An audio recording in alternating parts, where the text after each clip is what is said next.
गृह राज्य मंत्री भोयर ने सिटी पुलिस स्टेशन में पत्रकारों से मुलाकात की और विभिन्न समस्याओं पर चर्चा की। कहा कि गोंदिया में गोंदिया जेल तथा रुका हुआ निर्माण कार्य भी शीघ्र होगा। इस प्रकार बरसों पुरानी मांग भी पूर्ण हो पाएगी। इस प्रकार पुलिस इन्हें रहने की व्यवस्था हेतु निर्माण पूर्ण करना, अनेक तहसील में व्यवस्था पूर्ण की जाएगी। ऐसे अनेक मुद्दे गृह राज्य मंत्री भोयर ने पत्रकारों से चर्चा में कहे। इस अवसर पर विधायक विनोद अग्रवाल, पुलिस अधीक्षक तथा डीवाईएसपी बनकर थानेदार किशोर पर्वते, अनेक थानेदार पुलिस अधिकारी प्रमुखता से उपस्थित थे। गोंदिया से सतीश पारधी की रिपोर्ट। तो लगभग पुलिस विभाग में काफ़ी रिवैम्पिंग उन्होंने किया हुआ है। जो पुलिस कांस्टेबल, कर्मचारी, पुलिस ऑफिसर्स बड़े मेहनत से काम करते हैं, तो हमने अगर देखा जाए तो उनकी घरों की हालत बहुत खस्ता हालत थी।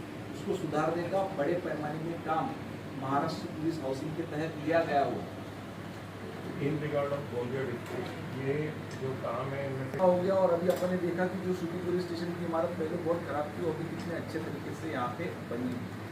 आपण बघितलं जेव्हापासून राज्याचे मुख्यमंत्री सन्माननीय देवेंद्र फडणवीस झाले, त्यांनी एक मोठा निर्णय घेतला आणि मोठं ड्राईव्ह या ठिकाणी पोलीस कर्मचाऱ्यांच्या घरांच्या बांधकामाकरिता, त्याच पद्धतीनं पोलीस विभागाच्या वेगवेगळ्या इमारती या महाराष्ट्र स्टेट पोलीस हाऊसिंग कॉर्पोरेशनच्या माध्यमातून आपण करतो आहे। गोंदिया जिल्ह्याची माहिती सांगताना आपल्याला सांगतो की या ठिकाणी आपण रामनगर येथील प्रशासकीय इमारतीचे बांधकाम पूर्ण केलं, पोलीस स्टेशनचं रावणवाडी येथील प्रशासकीय काम पूर्ण केलं, गोंदिया शहरातलं केलं, हे पोलीस स्टेशन जे आपण पूर्ण काम केले त्याच्या संदर्भातलं दौणीवाडा, नंतर तिरोडा आणि मनोहर चौक येथे 144 निवासस्थानाचे काम त्या ठिकाणी पूर्ण झालेले आहे। जे आपले सध्या कामं चालू आहेत ते म्हणजे गोंदिया जिल्ह्यातलं अर्जुनी मुरगाव या पोलीस स्टेशनच्या इमारतीचं काम त्या ठिकाणी सुरू आहे, लवकरच ते पूर्ण होईल।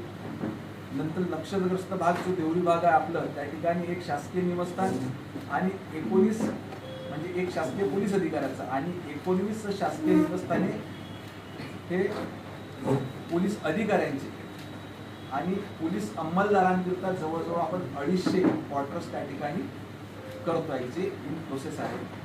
भविष्यात आपले काही प्रस्ताव आहे त्या ठिकाणी जे आपण लवकरच, आता गृहराज्यमंत्री मी असल्यामुळे साधारणतः 3 जिल्ह्यांच्या याच्याकरिता जास्त लक्ष देतो। एक गोंदिया जिल्हा, भंडारा जिल्हा आणि एक मी वर्धेचा देखील पालकमंत्री आहे। तिचे प्रकल्प आपण तातडीने पूर्ण करण्याचा प्रयत्न करतो। गोंदियामध्ये लवकरच तिरोडा येथे पोलीस अधिकारी आणि कर्मचाऱ्यांकरिता 61 शासकीय निवासस्थानांचा प्रस्ताव आपला त्या ठिकाणी आहे। नंतर नवेगाव बांध येथे पोलीस उपनिरीक्षक यांच्याकडे 3 निवासस्थान आणि पोलीस शिपायांकरिता 36 निवासस्थानाचं काम आपण त्या ठिकाणी करणार आहोत।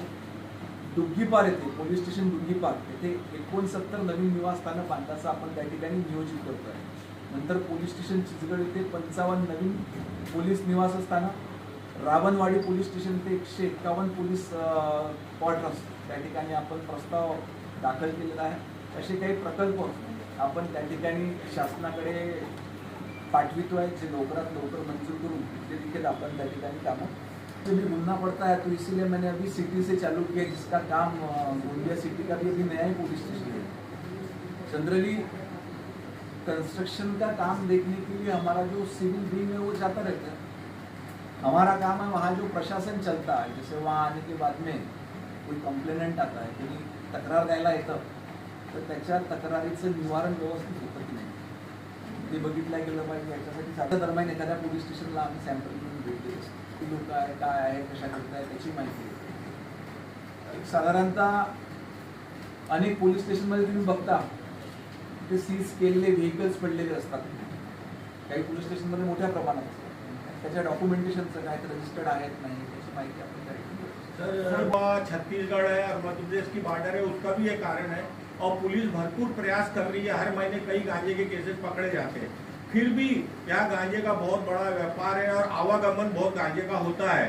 तो क्या महाराष्ट्र शासन इसके लिए जिला पुलिस को कोई स्पेशल स्क्वाड या पैसा या गाड़ियाँ या कोई नया कानून बनाएगी जिससे गांजे का व्यापार रोका जा सके?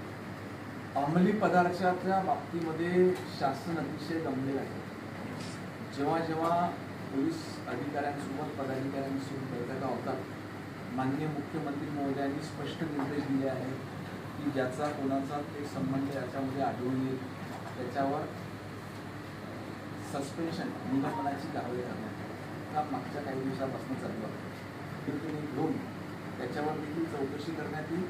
परंतु है और आने वाले स्टेशन में और सरकार नाही प्रस्तावित आहे. लवकरात लवकर जागा मिळाल्याबरोबर आपण जिल्हा कार्यालय करू. त्याच्याकरिता माननीय आमदार आपले विनोदभाऊ अग्रवाल सतत पाठिंबा देतात.